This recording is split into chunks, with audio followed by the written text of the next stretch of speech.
नमस्कार, हरियाणा की खबरें लेकर मैं हूं आपके साथ संदीप निरंजन सरकार। पीएम मोदी ने दिल्ली एनसीआर में 2 प्रमुख राजमार्ग परियोजनाओं का उद्घाटन किया।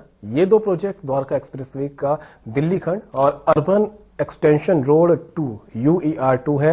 इन परियोजनाओं का उद्देश्य दिल्ली में भीड़ को कम करना, कनेक्टिविटी में सुधार करना, यात्रा के समय को कम करना और प्रदूषण को घटाना है। पीएम मोदी ने द्वारका एक्सप्रेसवे के 10 किलोमीटर लंबे दिल्ली खंड और UER2 के अलीपुर दिचाऊ कला खंड का उद्घाटन किया है, जो बहादुरगढ़ और सोनीपत को जोड़ेंगे।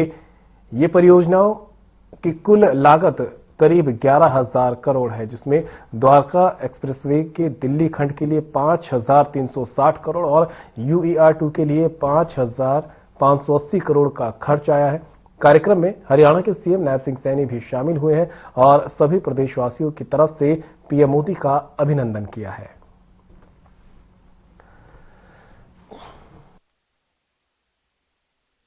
यह दिन हरियाणा और विशेषकर एनसीआर के विकास के इतिहास में एक स्वर्णिम अध्याय के रूप में ये दर्ज होगा। आज हमारे देश के यशस्वी प्रधानमंत्री आदरणीय नरेंद्र मोदी जी के कर कमलों द्वारा जो दिल्ली और हरियाणा को 11,000 करोड़ रुपए की लागत की 6 सड़क परियोजनाओं का आज उद्घाटन हो रहा है। मैं हरियाणा की तरफ से मैं देश के यशस्वी प्रधानमंत्री आदरणीय नरेंद्र मोदी जी का इन परियोजनाओं का हरियाणा की जनता और दिल्ली की जनता को समर्पित करने के लिए मैं दिल से बहुत बहुत धन्यवाद करता हूं, इनका आभार व्यक्त करता हूं। मुझे खुशी है कि इनमें अर्बन एक्सटेंशन रोड 2 परियोजना के अंतर्गत सोनीपत से बहादुरगढ़ के लिए 2 नए 4 लेन संपर्क मार्गों का निर्माण आज इसमें शामिल है। इन पर लगभग 2,000 करोड़ रुपए की ये लागत आई है। आज हम इन परियोजनाओं से एक ऐसे सपने को साकार होते हुए देख रहे हैं, जिससे इस क्षेत्र को ट्रैफिक जाम और कनेक्टिविटी की चुनौतियों से मुक्ति मिलने जा रही है। आदरणीय प्रधानमंत्री जी, इस अवसर पर मैं अपनी ओर से और हरियाणा प्रदेश के 2 करोड़ 40 लाख करोड़ जनता की ओर से माननीय प्रधानमंत्री जी, आपका दिल से हृदय से मैं बहुत बहुत स्वागत और आभार व्यक्त करता हूं। और साथ ही हमारे केंद्रीय सड़क परिवहन एवं राजमार्ग मंत्री आदरणीय नितिन गडकरी जी और अन्य अतिथियों का भी मैं यहां पर स्वागत करता हूं। आदरणीय प्रधानमंत्री जी, आपका यह प्रयास, आपका यह विजन विकसित भारत और विकसित हरियाणा के निर्माण की दिशा में एक मील का पत्थर साबित होगा। आपकी दूरदर्शी सोच, तेज निर्णय क्षमता और विकास के प्रति आपकी अटूट प्रतिबद्धता ने देश में इंफ्रास्ट्रक्चर के क्षेत्र में एक नई क्रांति लाने का काम आपने किया है। माननीय प्रधानमंत्री जी, यह आपके कुशल नेतृत्व का ही परिणाम है कि हम दुनिया की चौथी सबसे बड़ी इकोनॉमी बन गए हैं। अब आपने स्वदेशी का जो मार्ग दिखाया है, मुझे विश्वास है, हम सबको ये विश्वास है कि उस पर चलते हुए हम तेजी से भारत दुनिया की तीसरी आर्थिक इकोनॉमी बनेगा। पिछले दिनों पूरी दुनिया ने सिंदूर ऑपरेशन से हमारी स्वदेशी तकनीक और हथियारों की ताकत भी देखी है। आदरणीय प्रधानमंत्री जी, आज देश भर में हम कहीं भी जाएं और वहां कोई न कोई बड़ी बुनियादी ढांचा परियोजना का कार्य प्रगति के ऊपर हमें दिखाई देता है, चाहे वह मेट्रो हो या फ्रंट कॉरिडोर हो, एक्सप्रेसवे हो, बड़े पुल हो या बंदरगाह का विकास हो। देश के हर हिस्से में इंफ्रास्ट्रक्चर का कार्य बड़ी मजबूती से आगे बढ़ रहा है। आदरणीय प्रधानमंत्री जी, डिफेंस कॉरिडोर से लेकर फ्रंट कॉरिडोर तक, भारतमाला और सागरमाला तक हम देख रहे हैं प्रधानमंत्री मोदी जी के नेतृत्व के अंदर जैसे रोडवेज, रेलवेज और एयरवेज कनेक्टिविटी का जाल पूरे देश में फैलाने के लिए मिशन मोड में आप दिन रात काम कर रहे हैं। साथ ही प्रधानमंत्री पीएम गति शक्ति के माध्यम से आधारभूत परियोजनाओं को बेहतर बनाया जा रहा है। आदरणीय प्रधानमंत्री जी, माननीय, जो विशेष रूप से मैं आपका आभारी हूं कि आपने बड़ी बड़ी परियोजनाओं की स्वीकृति देते हुए हरियाणा का भी विशेष आपने ध्यान रखा है। यह हरियाणा के प्रति आपका विशेष स्नेह है। आपने अपने हमें कई बड़ी सौगातें दी हैं।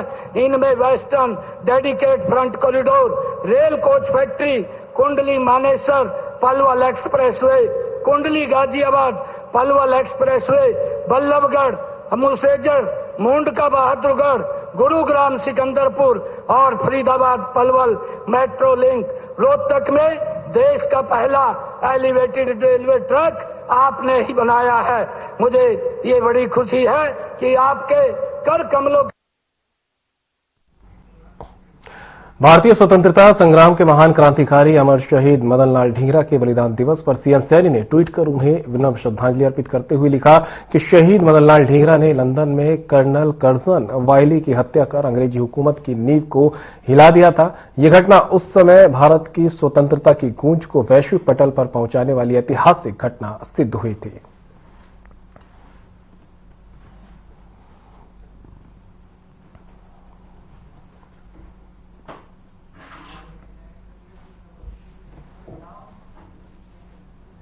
हरियाणा सरकार में कैबिनेट मंत्री अनिल विज का बयान सामने आया है। उन्होंने विपक्ष को घेरते हुए कहा कि राहुल गांधी की बिहार यात्रा से यह अर्थ निकलता है कि विपक्ष को सुप्रीम कोर्ट पर विश्वास नहीं। उन्होंने कहा कि मतदाताओं के नाम कटने के संबंध में मामला सुप्रीम कोर्ट में है और कोर्ट ने इस बारे में एक अंतरिम आदेश भी दे दिया है, इसलिए विपक्ष को सुप्रीम कोर्ट के आदेश का सम्मान करना चाहिए। यहां तक कि अनिल विज ने और क्या कुछ कहा है वो भी आपको सुनाते हैं।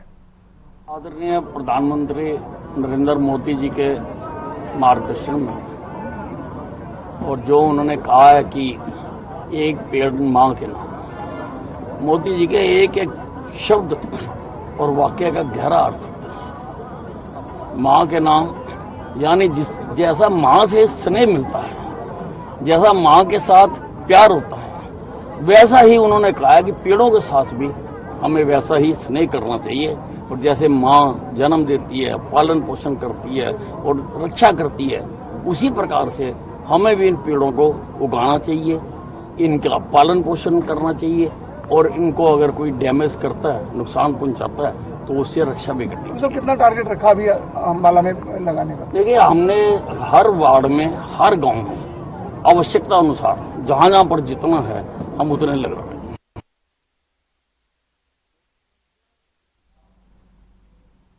रेवाड़ी में 200 बेड के अस्पताल बनने पर स्वास्थ्य मंत्री आरती सिंह राव का बड़ा बयान सामने आया। मंत्री ने कहा कि नया अस्पताल बनाने के लिए पुराने नागरिक अस्पताल की जगह से कोई बेहतर जमीन नहीं हो सकती। अगर पीडब्ल्यूडी विभाग जमीन को लो लाइन से ऊपर उठने की हरी झंडी दे दे तो वहीं बन सकता है नया 200 बेड का अस्पताल। शहर के अंदर के लोग नागरिक अस्पताल की सेवाओं का सबसे ज्यादा लाभ लेते हैं। पूरी कोशिश कर रहे हैं कि वहीं हो जाए, तो क्यों ना वहीं कराया जाए 200 बेड के अस्पताल का निर्माण।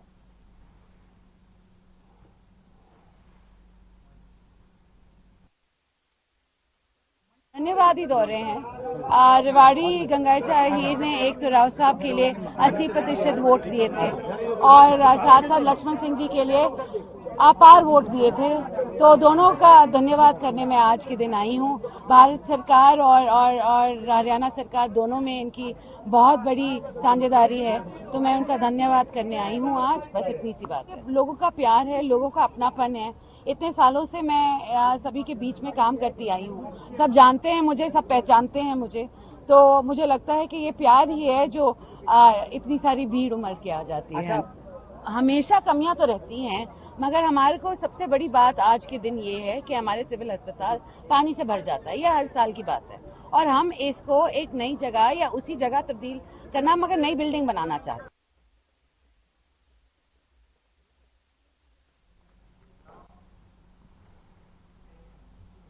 जुलाना की नई अनाज मंडी में कांग्रेस कार्यकर्ताओं ने एक बैठक का आयोजन किया। बैठक में कार्यकर्ताओं को संबोधित करते हुए कांग्रेस के जिलाध्यक्ष ऋषिपाल सिहाग ने कहा कि बीजेपी सरकार में भ्रष्टाचार का बोलबाला है। जुलाना में रिश्वत के मामले में पकड़े गए चेयरमैन को सरकार ने पूरा जोर लगाकर चेयरमैन बनवा दिया था।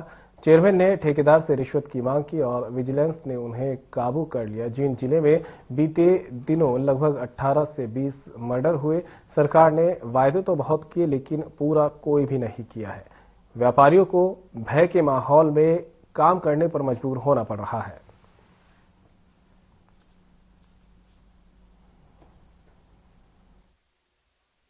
जैसा कि आप सभी लोगों ने पता है कि आज बीजेपी गवर्नमेंट बोलबाला है और ये पार्टी वाई लूटने में लगी हुई है। मैं ग्राउंड के काम में केवल मात्र वाई लूटने का काम कर रही है। जैसा कि अब 2 दिन या अभी बरसात का मौसम है, इसमें जो हमारे गांव हैं या अपना जुलाना है, उनकी गलियों में पानी की जो सीवरेज व्यवस्था उसको दुरुस्त नहीं किया गया, इसलिए लोगों को मजबूरन पानी में अपना गुजरना पड़ा। यमुनानगर में चारों तरफ पानी की तबाही मची हुई है। सरस्वती उद्गम स्थल के नजदीक बसे काटगढ़ गांव में भी पानी से काफी नुकसान हुआ है। गांव का एक घर धीरे धीरे पानी की भेंट चढ़ गया है। गरीब परिवार ने बमुश्किल पूंजी जमाकर आशियाना बनाया था, जो श्यामवाला डैम टूटने से गांव में पानी की भेंट चढ़ गया। इस नुकसान से परिवार बिलक बिलक कर रो रहा है और प्रशासन से मदद की गुहार लगा रहा है। तो वहीं अभी तक प्रशासन ने परिवार की सुध नहीं ली है। ग्रामीण भी इस गरीब परिवार की मदद की गुहार लगा रहे हैं।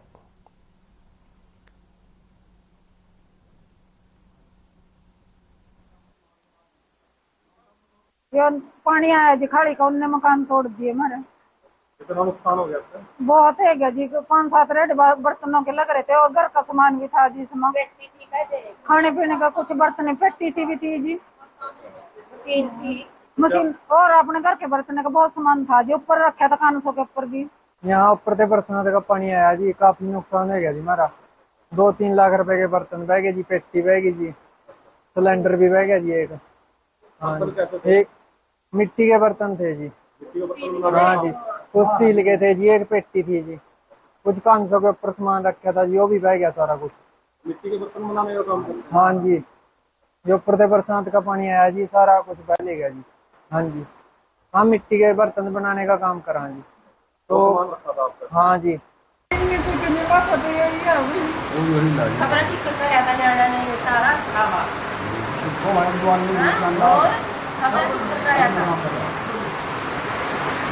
क्या बात होगी जी?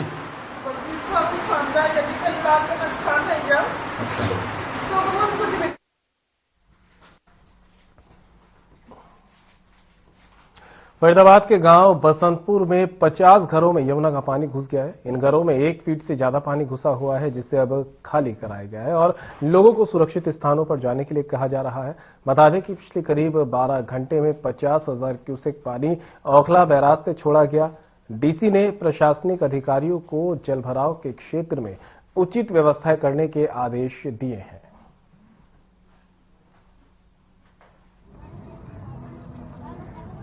अवैध तो है ही जी, पर किसानों की जमीन है, अवैध भी नहीं बोल सकते। अब तो कॉलोनी कट रही है। काटी तो डीलरों ने होगी ना? हाँ, डीलरों ने काटी होंगी। जमीन गांव की है, लेकिन डीलर पहले भी यहाँ पर बाढ़ आई थी, बहुत तगड़ी बाढ़ आई थी। हाँ जी, तीसरी साल अब।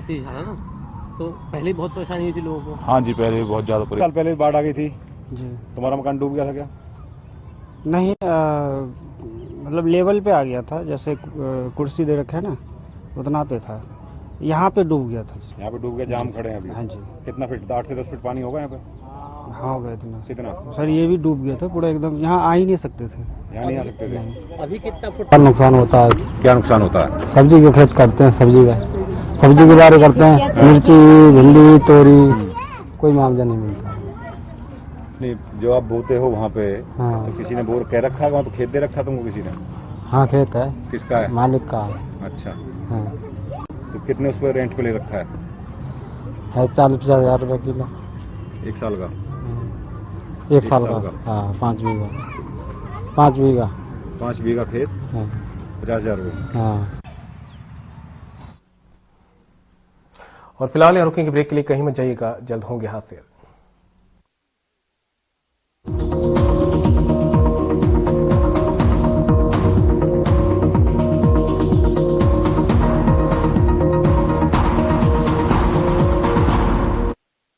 क्या आप दुबले पतले कमजोर हैं, आपकी सेहत नहीं बनती, भूख कम लगती है, वजन नहीं बढ़ता? दरअसल मेन बात खाना पीना खाना नहीं है, मेन बात है खाया पिया लगना। और अगर खाया पिया लगेगा ही नहीं तो आपकी सेहत बनेगी कैसे? इसलिए हमारी संस्था सन्यासी आयुर्वेदा ने एक ऐसी दवा का निर्माण किया है जो कि आपके लिवर, आपके पाचन तंत्र को दुरुस्त करने का काम करती है, ताकि आप जो भी खाएं उसका पूरे का पूरा निचोड़ आपके शरीर को लगे, आपकी भूख बढ़े, खाया पिया सही से लगे, नया खून बने, हड्डियों में जान आए, वजन बढ़े और आप मोटे तगड़े खूबसूरत पर्सनैलिटी के मालिक बन जाए। सिर्फ 699 रुपए की पूरे 1 महीने की दवा होती है और आप इसे घर बैठे 01145454545 पर फोन करके दवा मंगवा सकते हैं।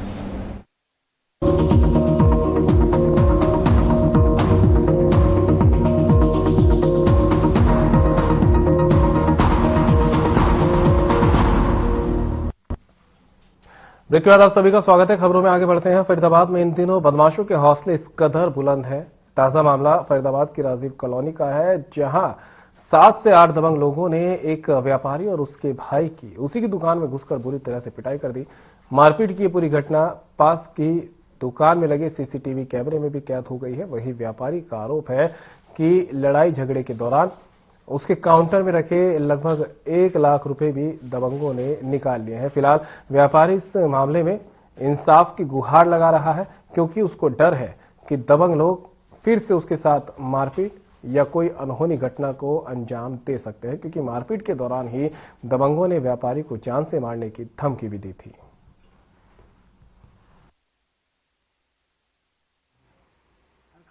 शाम को एक शिकायत आई थी। मनोज कुमार नाम के व्यक्ति ने शिकायत दी थी कि भाई इसकी दुकान पे घुस के कुछ आदमियों ने इसके साथ मारपीट की और उसने पैसे के भी एलिगेशन लगा रखे थे कि पैसे भी निकाल लिए। लेकिन जैसे इसमें झगड़ा हुआ था उस टाइम फिर इनको बुलाया था, ये कंप्लेंट तो आ गया था, दूसरे पक्ष को भी हमने बुला लिया था। उस समय दोनों पक्ष जो है हमारे पास यहाँ लिखित में दे गए थे कि हमारे को टाइम दिया जाए कि सामाजिक मामला हम अपने लेवल पर निपटाने की इसको कोशिश करेंगे। तो ये हमारे पास 18 तारीख का समय लेके गए हुए हैं और लिखित में देके गए हैं। बल्कि मनोज कुमार खुद शिकायत करता और उसके साथ जो आदमी थे उन्होंने भी उस पर जो अपने टाइम लेने की जो दरखास्त थी उस पर अपने साइन कर रखे हैं। इसमें फायदा क्या क्या जी, एक बिहारी एक लड़का था बिहारी, ये मेरे एक पड़ोसी है, ये गाटर पत्थर वाले, मैं इनका गाटर पत्थर बिकवाता रहता हूँ। उनको रंजिश थी। अभी मैंने वो जिन्होंने झगड़ा किया था केला देवी ट्रेडर्स है, मेरी दुकान से 2 दुकान आगे, तो उनको रंजिश थी मेरे ऊपर, भाई इनका सामान क्यों बिकवाता है, मेरे उनसे नहीं बन पाती है। ठीक है जी, फिर मैं इनके सामान बिकवाता था। मैंने अभी तीन मकानों का मैंने गाटर पत्थर बिकवाए थे, मेरा किराया भाड़ा निकल जाता ट्रैक्टर का, और वो रंजिश निकालने के चक्कर में मुझ पर आक्रमण कर लिया। मैं यहाँ बैठा हुआ था, बैठने के बाद में फिर वहाँ दुकान में चले गए, ऑफिस में चले गए। ऑफिस में ये 6-7 जने थे, इन्होंने मेरी मार पिटाई करी है, जान से मारने मेरे साथ हुआ सर। दुकान में बैठा था जी, मैंने हाथ भी जोड़े उनके, मैं कि भैया बात सुनो, कोई बात होगी हो तो बात सुनो।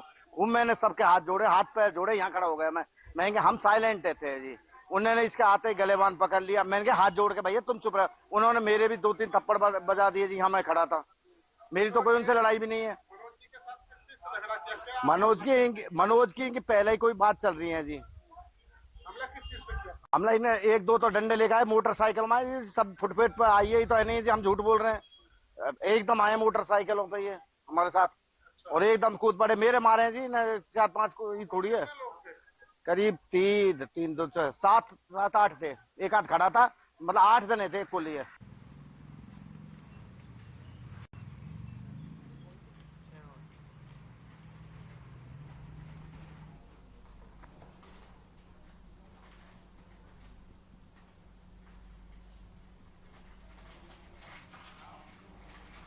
पंचकूला के ट्रिब्यून मित्र विहार रिहायशी इलाके में तेंदुआ दिखाई दिया। ताजा वीडियो ट्रिब्यून मित्र विहार कॉलोनी के पीछे के क्षेत्र का बताया जा रहा है, जहां स्थानीय लोगों ने एक तेंदुए को देखा और घूमते हुए तेंदुआ देखा गया है। तेंदुए का वीडियो जमकर वायरल हो रहा है। आपको बता दें कि पंचकूला के आसपास मोरनी इलाके में जंगलों और वन क्षेत्रों में से तेंदुओं के बाहर रिहायशी और ग्रामीण इलाकों में निकलने के कई वीडियो भी सामने आ चुके हैं, जिससे ग्रामीण और रिहायशी इलाकों में लोगों में दहशत का माहौल बना हुआ है।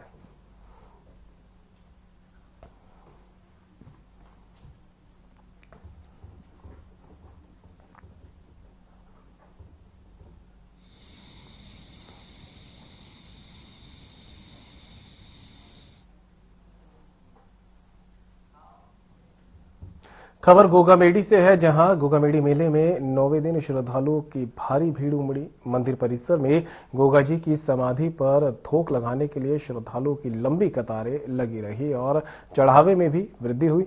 सहायक आयुक्त ओम प्रकाश ने बताया कि रविवार को विशेष रूप से कृष्ण पक्ष की नवमी पर भारी संख्या में श्रद्धालु भोग लगाने मेले आते हैं। वहीं नवमी के उपलक्ष्य में एक दिन पहले अष्टमी को ही श्रद्धालुओं की ज्यादा भीड़ उमड़ी है। प्रशासन ने भीड़ को नियंत्रित करने और सुरक्षा व्यवस्था बनाए रखने के लिए पुख्ता इंतजाम किए। वहीं गोगामेडी मेले में नवमी का दिन विशेष महत्व रखता है और इस दिन गोगाजी से मन्नतें मांगने का विशेष महत्व है।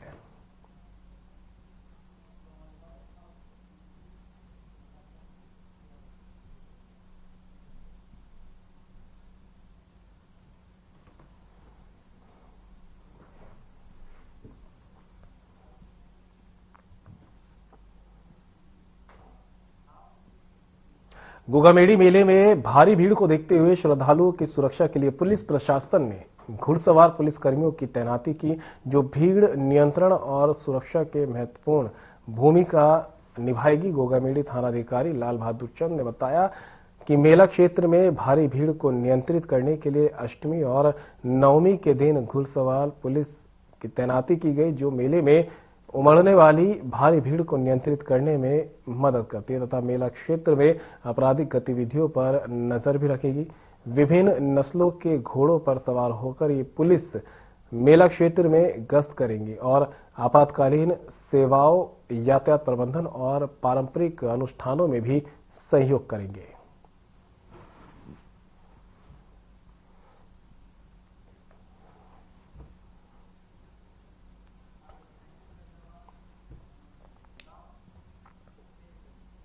फरीदाबाद के सिद्धपीठ श्री हनुमान मंदिर में जन्माष्टमी का त्योहार धूमधाम के साथ मनाया गया, जहां सुंदर झांकियां आकर्षण का केंद्र बनी रही, तो वहीं कई फीट लंबी तलवार और माता वैष्णो देवी की गुफा भी श्रद्धालुओं के लिए विशेष आकर्षण का केंद्र बनी। बता दें कि इस दौरान भगवान श्री कृष्ण के जन्म समय पर श्रद्धालुओं का तांता लगातार मंदिर में देखा गया और श्रद्धालुओं ने अपने परिवार और बच्चों के साथ सुंदर झांकियों का आनंद लिया। साथ ही मंदिर में दर्शन करने पहुंची फरीदाबाद की पूर्व मेयर सुमन बाला और बीजेपी के पूर्व जिलाध्यक्ष राज बोहरा ने तमाम झांकियों के दर्शन किए।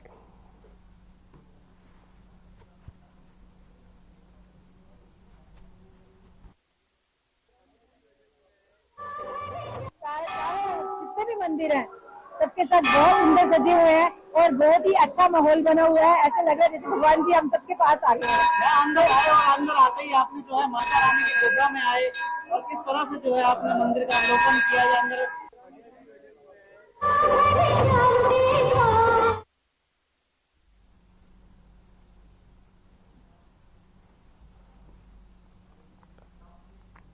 तो शाम में हर साल की तरह इस साल भी श्री कृष्ण जन्माष्टमी का पर्व बड़ी ही धूमधाम और भव्य तरीके के साथ मनाया गया। श्री कृष्ण जन्माष्टमी कार्यक्रम के दौरान एक तरफ जहां विभिन्न सांस्कृतिक कार्यक्रमों और झांकियों का मंचन किया गया, तो वहीं दूसरी तरफ भजन, संध्या और कार्यक्रमों के माध्यम से श्रद्धालुओं को मंत्रमुग्ध किया गया। इस अवसर पर बाबा मुगीपा धाम के पुजारी मुकेश शर्मा और अन्य श्रद्धालुओं ने कहा कि तोशाम के मंदिरों में हर साल श्री कृष्ण जन्माष्टमी पर्व धूमधाम और भव्य तरीके से मनाया जाता है।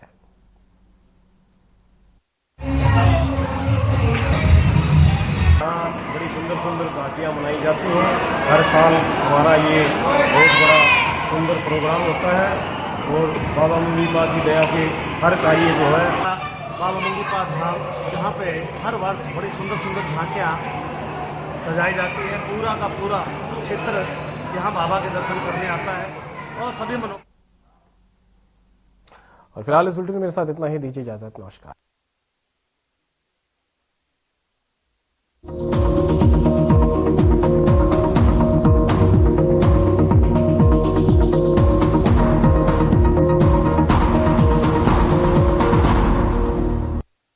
क्या रंग खिला